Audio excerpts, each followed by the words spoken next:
Magandang araw po sa ating mga mahal na suki at mga kasamaang tangkero sa Mampanig ng Pilipinas. Ito po muli si Kato Ring.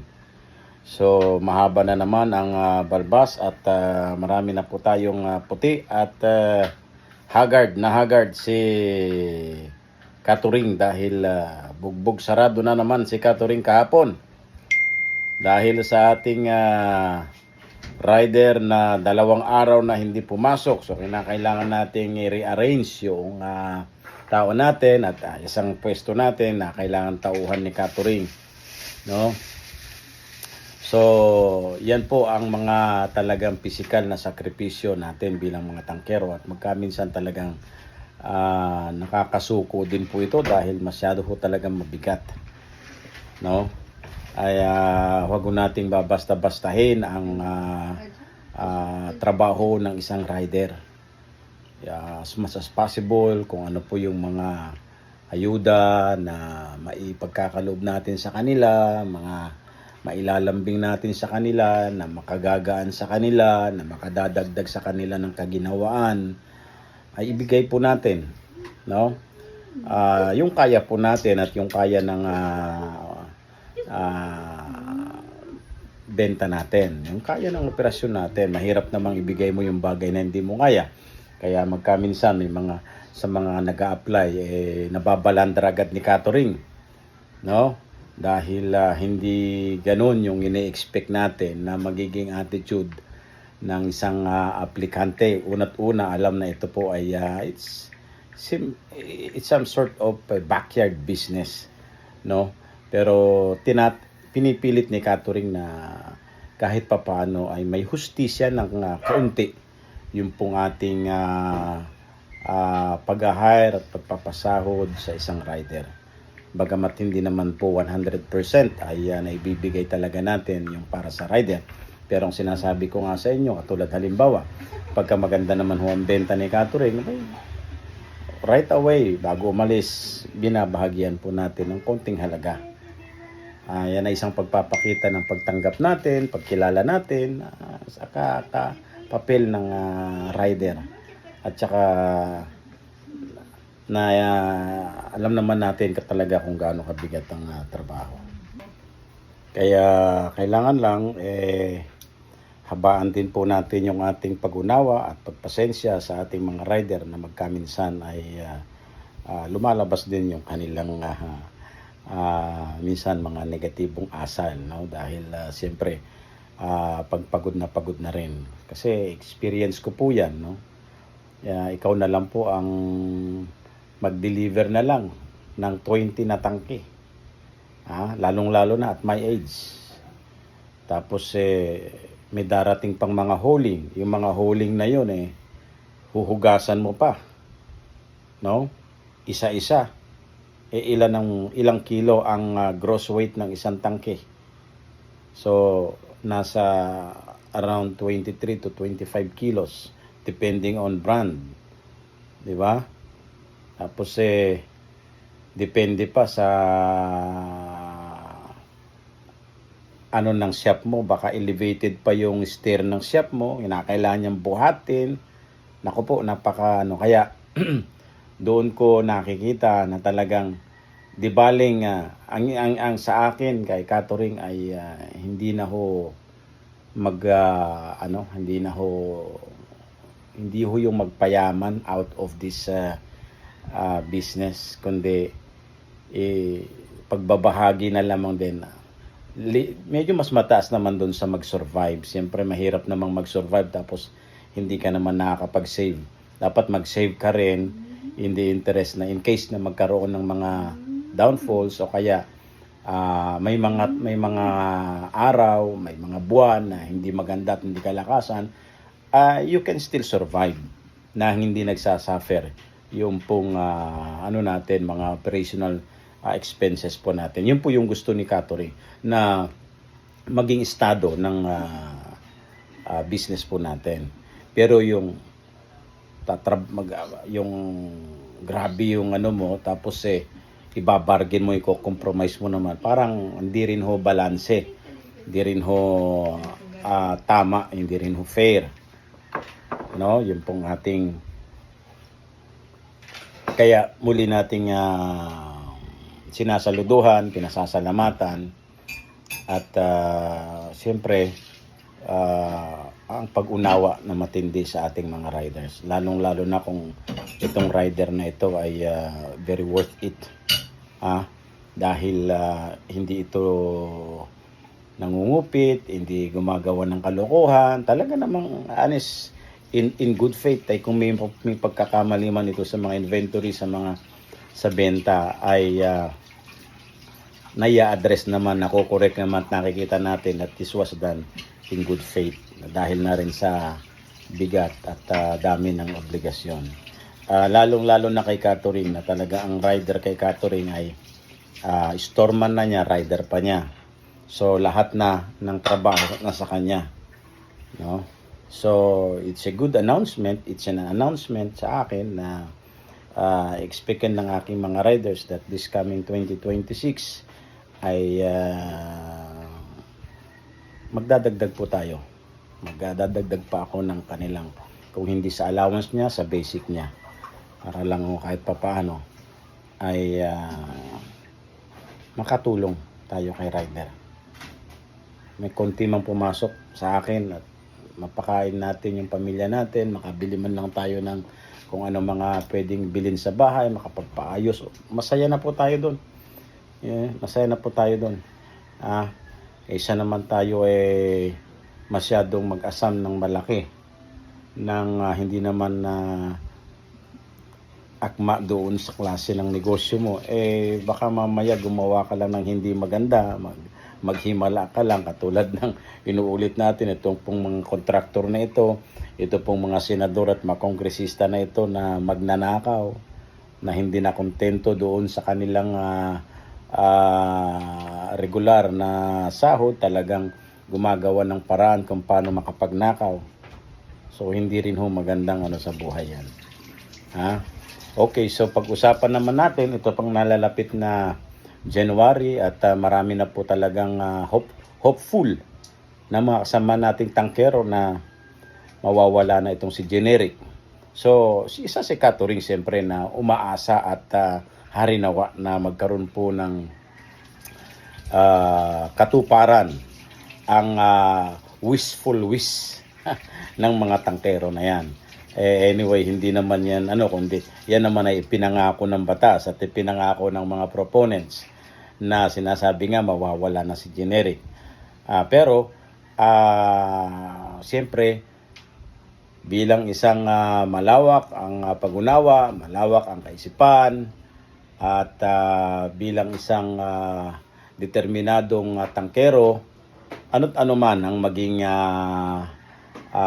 performance, ano't ano man ang maging tunguhin ng kanilang pangako, ng kanilang nung guidelines na yan, nung transition na yan, wag ho tayong panghihinaan ng loob, wag ho tayong maninisi, at wag ho tayong mawawalan ng diskarte. Sa halip doon lang po tayo kung ano yung diskarte mo, yung gawin mo yung nararapat, yung abilidad mo para lumago yung negosyo mo, dumami yung customer mo, gumanda ang benta mo. Hindi dahil sa pangako ng mawawala ng Generic.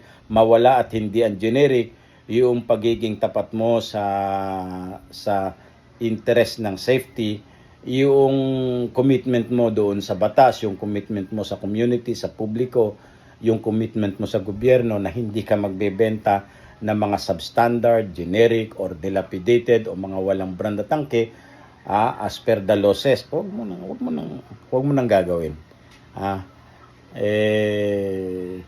Yun ang natin. Hindi dahil hindi na ibigay yung gusto mo, magwawardi-wardi ka na at magiging kabahagi ka na ng sakit sa lipunan. Huwag. Napakasarap ng buhay na walang kinatatakutan, walang itinatago, walang walang bumabagabag sa iyo. Masarap magpatakbo ng isang maliit na negosyo kasi itong negosyo natin na ito is a professional business. may batas na talagang directly regulating the conduct of this business. No, kahit na sabihin mo yan ay mga 3 tangke lang, 5 tangke, you are bound to respect yung pong paano magbenta ng LPG cylinder na ito. No? So, sa akin, kahit ano man po ang kahinatnan ng transition period na yan, by January na tinatawag na wala, ay hindi paapekto yung aking strong will to go straight. Na wag magbenta ng mga substandard. Wag magpa-refill sa mga planta na hindi naman authorized mag-refill. So yun lamang po ang compliance ko sa batas. Hindi natin kontrolado ang kalidad ng tangke. Although marami tayong comment pa rin diyan dahil alam naman natin na sa bahagi ng mga brand owner, sa bahagi ng mga planta ay maraming paglabag at inaasahan natin na dapat sila nga ang unang susunod dyan sa compliance na yan. Pero nakikita natin, unang-una na lang, nakikita natin yung scenario na import ka ng import, na pa-manufacture ka ng manufacture, bili ka ng bili ng mga bagong branded na LPG cylinder sa isang manufacturing company. Pagbalik dito, pag sinwap at kinuha ng isang trade marketer, pupunta sa kanyang planta, pagbalik nun, brand na niya yung opposing brand or opponent, no? 'Di ba? Napaka-unfair. So, ewan natin kung paano magiging epektibo ang imamamanage itong swapping na ito. Dahil sa ngayon, sa totoo lang, marami pa ring mga tampering na nangyayari. Pagdating sa kanila, brand na nila. Which is, as far as I understand, ang generic lamang, no? As in totally, ito pong mga original na generic na wala talagang brand. Ang pwedeng dapat lagyan ng i-assume ng isang receiving brand, yung tumanggap ng brand. Pero nangyayari, kinukuha itong mga brand na pinapalit natin sa trade marketer, pagbalik sa market, nagtatago sila doon sa requirement na kinakailangan may permanent emboss. So, yung sa permanent emboss nakalagay na doon kung ano yung brand nila. So, hindi naman natin sinasabi kung sino yung mga yan. Pero nakikita naman natin na pagdating sa iyo, talagang lahat yan puro naka-emboss na. No? Hindi na original. Lalong-lalo na itong mga shine gas na ito. Pag na-capture yan, pagbalik sa market. Di ba? Kaya walang pakialam itong mga ibang brand na ito eh. Wala silang pakialam kasi alam nila, bibili ka ng brand. Pagdating naman pag nakuha, papalitan din naman. Okay? Kaya hindi mo masisisi ito pong mga maliliit na dealer kung paano yung reaksyon nila. No?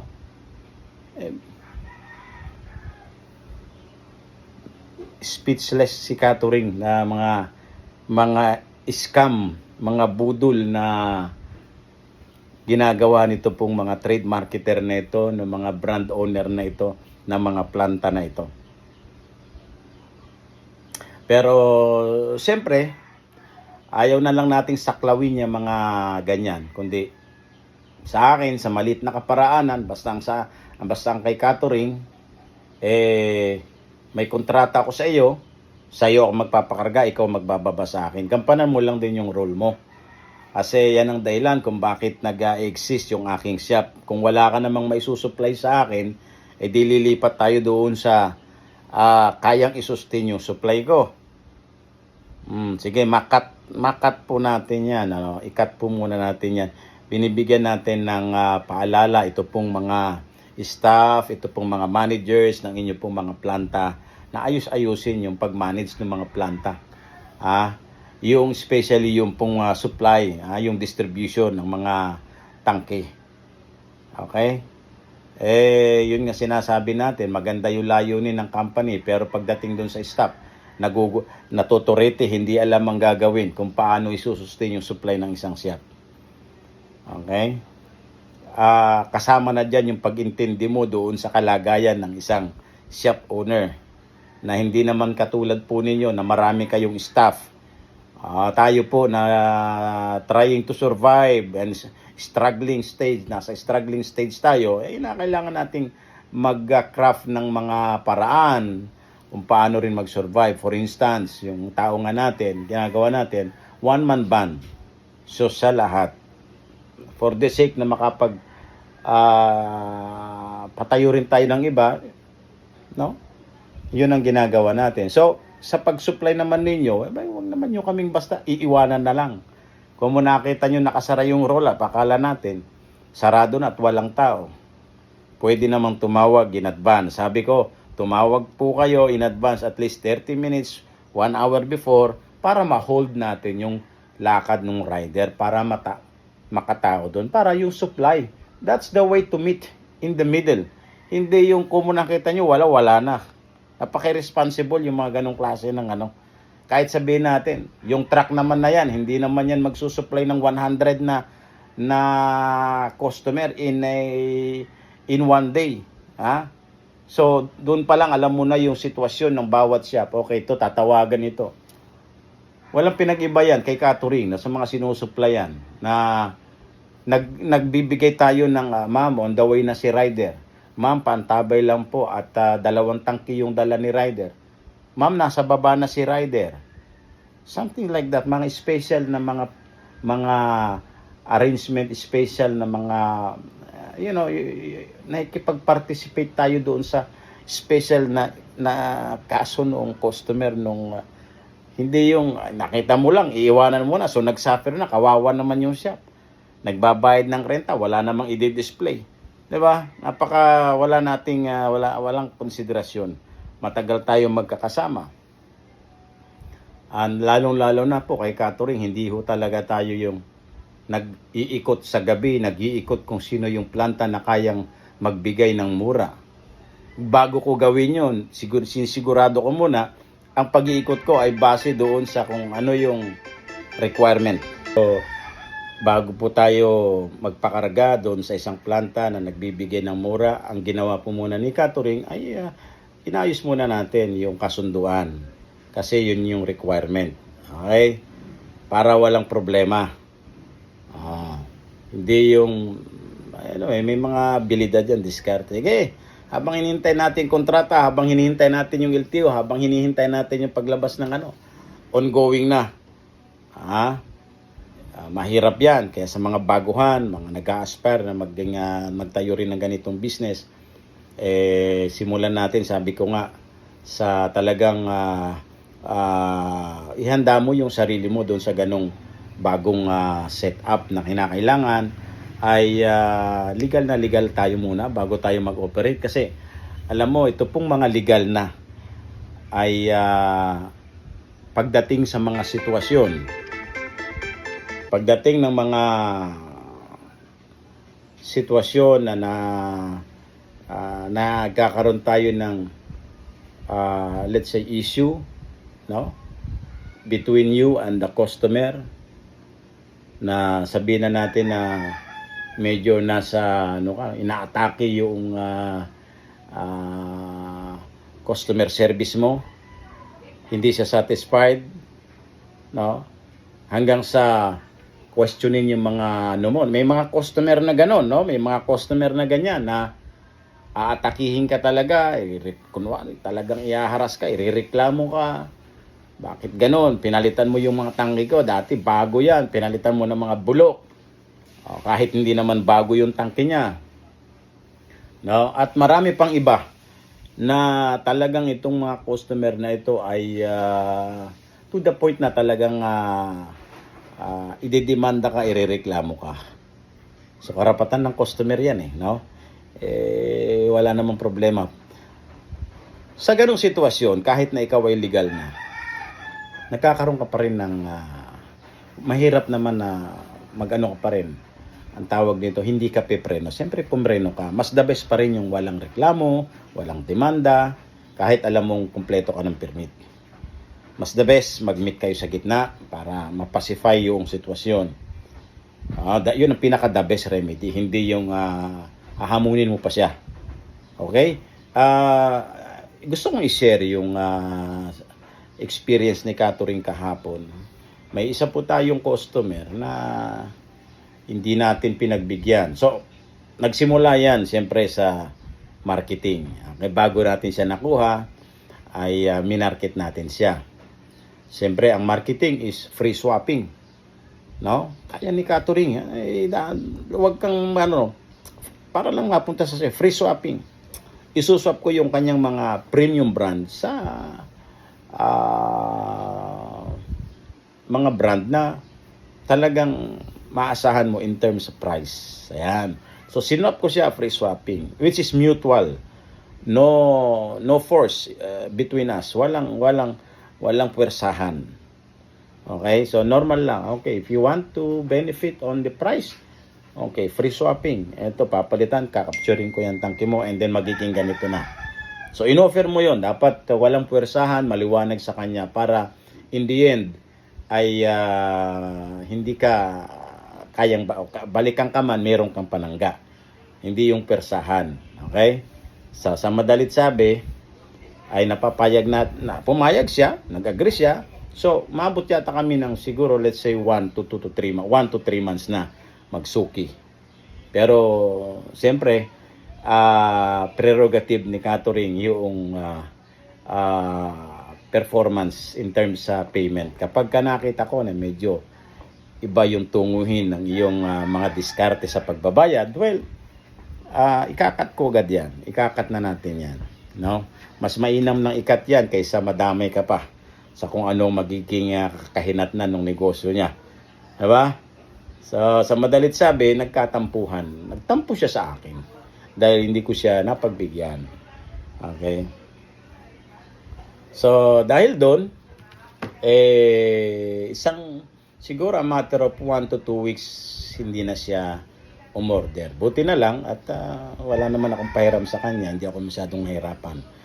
Although na free swapping ko siya, samantalang yung mga brand na naniningil, doon ako talo. Okay, so pero ang panalo mo doon ay nakat mo na kasi alam mo na yung magiging attitude niya. So, siguro accidentally napatawag siya, tawag ng tawag. Ako naman hindi ko na pinansin.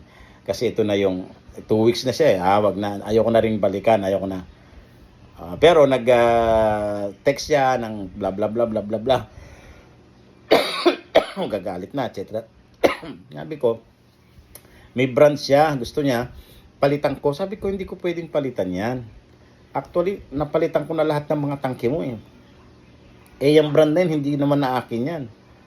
Kung gusto mo, sabi ko, isusap ko dun sa original na tangke mo. Ibabalik ko yung kanyang yung mga premium brand na pinalitan ko. Pero yung palitan ko yan ng wala naman ako hindi ko pwedeng palitan ng brand na gusto mo kasi wala naman akong brand na ganyan. Sabi niya, hindi. Sa'yo galing ito. Sa'yo lang ako mo-order. Common sense, etc. Bla bla bla. Pwede bang umorder ako sa'yo na hindi naman ako kumukuha sa iyo at ipipilit ko yung brand na ito na hindi naman sa iyo lang galing ito, etc. Ma'am, sabi ko, hindi po, never po ako nagbenta ng ganyang brand. Hindi ko po pwedeng palitan yan at hindi ako nag-deliver niyan. So ito yung sinasabi po natin legal na ho tayo, pero pag naka-encounter po tayo ng mga ganong klase ng customer, siyempre hindi naman ho tayo kinakailangan makipagbalitaktakan at ipagkalandakan na tayo illegal. Ang the best pa rin po dyan ay mag-meet kayo sa gitna. So, assuming na hindi ko talaga dineliver yun dahil wala naman akong brand na ganon, si Catherine pa, hindi ko pwedeng ibigay ang bagay na hindi naman ako authorized magbenta. Yun po yung number 1. Sa mga baguhan. Well, wag na nating isama yung mga matitigas ang ulo. Alam na nila yan. Likas lang na illegal minded itong mga ito. Hindi ka pwede magbenta ng isang brand na hindi ka authorized. Ang sinabing authorized ay may kontrata at yung kontrata nakarehistro doon sa Department of Energy. Without those things, or yung mga registration process o pre-registration process na yon, hindi ka pwedeng magbenta. So, yun ang pinaninindigan ni Catherine. So, sa madalit sabi,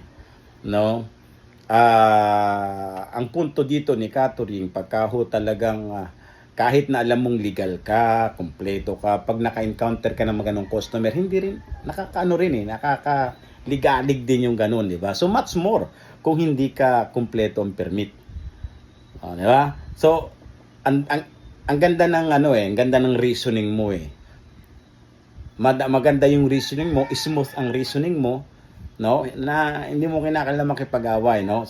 I-insist niya na sa'yo to galing. Ikaw lang pinagbibilang ko, ma'am. Hindi ho ako pwede magbenta na niyan dahil hindi naman po ako authorized niyan. Wala po ako niyan. Never po ako nagbenta niyan dahil hindi naman po ako authorized ng planta, hindi ako authorized ng brand na yan. Illegal po yan, bawal po yan. Ay, wala na. So, di ba? Yung customer hindi natatanggap yan ng legal, right reasoning at kung ano man yung tama. So ngayon, ano mo sa gitna? Well, sabi ko, papalitan ko yan. Sige, wala namang problema. Provide, ang ibibigay ko sa iyo is yung brand na available, no? Hindi na yung pangharang ko siyempre. Yung kaya alam ng yan, ng mga terminology yan ng mga kasama nating tangkero, yung word na pangharang. Ito yung pangharang natin na pamigay natin sa mga talagang mga customer na gusto ganitong presyo, gusto ganito. Yan yung mga pangharang. Kahit paano yan yung nagpapasurvive doon sa iyong mga nirerentahan, mga utilities, etc. Okay. So, pero hindi ko pwedeng ibigay yan. Dahil ako namumuhunan sa tangke niyan. Hindi katulad nito mga premium brands na free swapping. Okay? So, yun ang ibibigay ko sa kanya. In the first place, yun din naman yung brand niya dati. Yun ang bibigay ko sa kanya. Pero,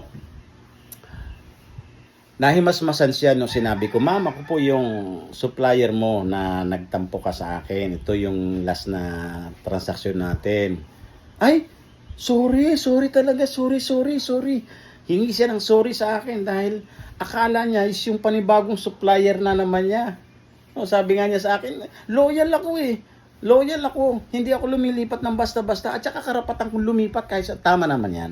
Ma'am, sabi ko hindi ko tinatanggal yung karapatan mo na lumipat. Kasi nasa batas naman yan. You have the freedom of choice kung anong brand ang gusto mo. Pero hindi mo rin ako pwedeng pilitin na palitan yan kung hindi naman ako authorized yan kung pwede ko palitan yan sa brand na other brand. Pero hindi mo ako pwedeng pilitin. Napalitan ko yan. Hindi ko naman brand yan Ay ibibigay ko sa iyo yung brand na available sa akin. Ay ayaw din niya at ininsist niya. Ang masama doon, ininsist niya na ako nag-deliver. Pero nung sinabi ko sa kanya na ako yung supplier na nagtampo siya dahil hindi ko siya pinagbigyan ng ganitong klase ng mode of payment, and then after 2 weeks, 3 weeks, hindi na siya kumuha sa akin. Then all of this sudden, tatawag siya at magpapadeliver ng ganitong brand at gusto niya i-deliver ko. So, siguro nung medyo matagal na kaming uminit na siya, sinabi ko sa kanya na ako po yung last na nagtampo ka dahil hindi kita pinagbigyan sa ganitong mode of payment. Sabi niya, sorry. Kasi akala ko ikaw yung di napatunayan ko na hindi rin siya loyal. Diba? Lumipat din siya simply because may mga gusto niya special treatment ko sa kanya, etc. Siya ang masusunod dapat sa kontrata ay beneficial both the two parties. Tayong dalawa ito'y kasunduan natin ito, hindi ikaw lang.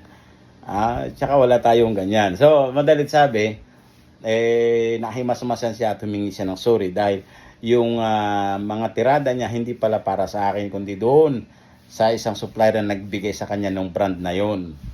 Kasi sabi ko, man, pinalitan ko na lahat ng bakit ganyan na naman? Siyempre, kasi nung bumabalik siya, so, bibigyan ko na sana ng chance na okay na kami, pero nalaman ko na, di ba? Sabi nga niya, hindi ako basta hindi ako basta lumilipat. Tsaka karapatan ko yun, di ba?